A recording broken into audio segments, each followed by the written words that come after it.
বাবা রে, নে তোরা দুই ভাই এই জুতোগুলো নিয়ে বিক্রি করতে যা। আর শোন বাবা, মানুষকে ঠকাবি না। মানুষকে ঠকালে তারও ফল তেমনই হয়। এক জোড়া জুতো মাত্র 1 আনা করে বিক্রি করবি, বুঝলি? মনে থাকে যেন। এই শোন স্থুত, আমি যে কয় টাকা করে বিক্রি করব, তুইও সেই কয় টাকা করে বিক্রি করবি, বুঝলি? মনে থাকে জানো। আচ্ছা বড় ভাই, আপনি যাই বলবেন তাই হবে। আপনি যে কটাকা বিক্রি করবেন আমিও সেই কটাকা বিক্রি করব। তাড়াতাড়ি পা চালা, তাড়াতাড়ি বাজারে যেতে হবে, তা না হলে বিক্রি করতে পারবো না জুতোগুলো। তাড়াতাড়ি পা চালা। ভাই, আপনার এই জুতোগুলো তো দেখতে খুবই সুন্দর। এই জুতোগুলো কয় টাকা করে বিক্রি করবেন? ভাই, এই কালো জুতোটা কয় টাকা দাম? হ্যাঁ ভাই, নিন নিন, খুব মজবুত আর ভালো, এগুলো ভালো টেকসই হবে। কিন্তু দাম মাত্র 4 আনা। নিন, এক জোড়া নিলে অনেকদিন পড়তে পারবেন। এই নিন ভাই। হ্যাঁ দিন, আরে আপনার টাকা নিন।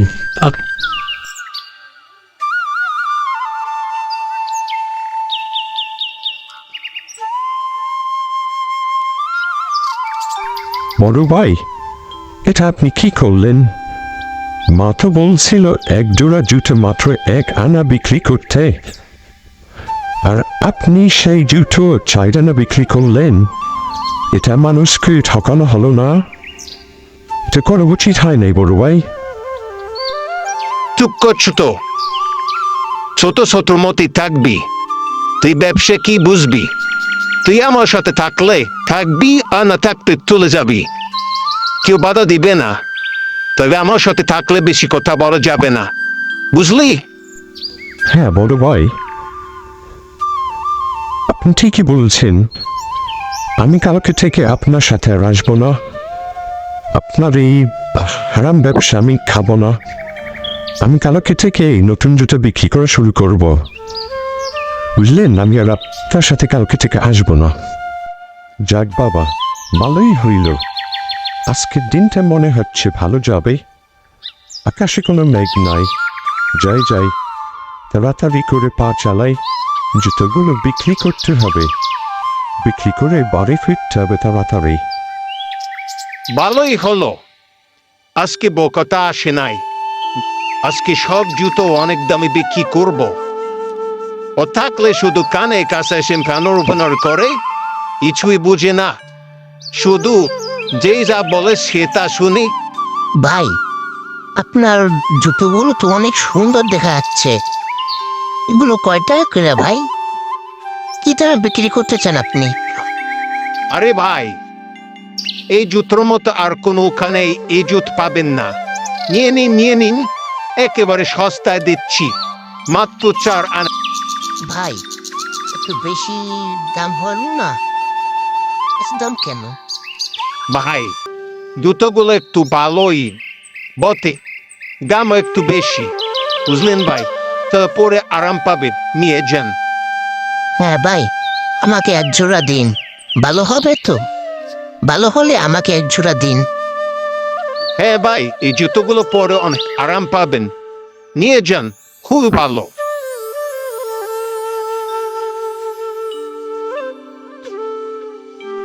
আরে আরে, ওই বাচ্চাটা ওর মনভাবে কাঁদছে কেন? দেখি তো একটু সামনে যে কি হয়েছে ওর। মা মা, আমাকে 1 জোড়া জুতো কিনে দাও না।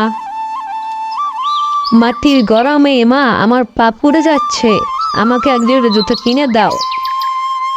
মারে, আমার কাছে যে কোনো টাকা পয়সা কিছুই নাই, আমি কিভাবে তোকে জুতা কিনে দেব? আরে বাবুটা, এই নাও তোমার জুতো। এখন থেকে তুমি এই জুতোই পরবে, তোমাকে আর খালি পায়ে হাঁটতে হবে না।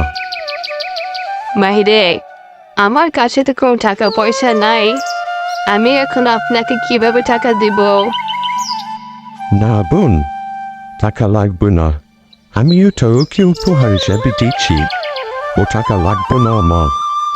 বাবারা, তোরা আসছো, দে তোরা গিয়ে কত টাকা বিক্রি করছো দে তো আমাকে একটু।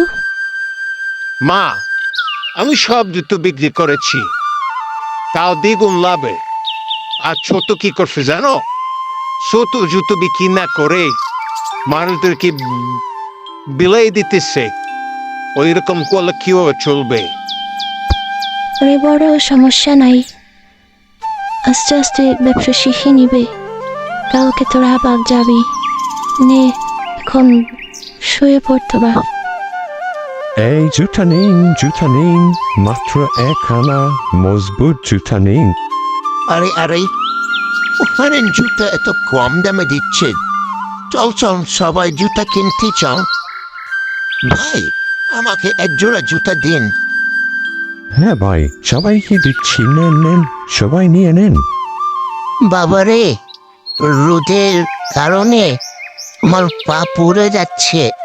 তুমি আমাকে এক জোড়া জুতো দাও। আমার কাছে কোনো টাকা পয়সা নাই, আমাকে এক জোড়া জুতো দেবে? এই আইসি, হাতে টাকা পয়সা কিছুই নেই, আবার কিনবে দামি জুতা। যাও যাও, সামনে থেকে যাও। বাবারে, আমার কাছে কোনো টাকা পয়সা নাই।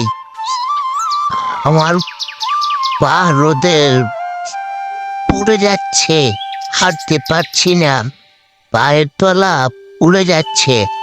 আমাকে একজোড়া জুতা দিবে? দিলে খুবই উপকার হতো। বাবারে, দেও না। হ্যাঁ, আল্লাহর দয়া আজকে আমি ভালো টাকা বিক্রি করেছি।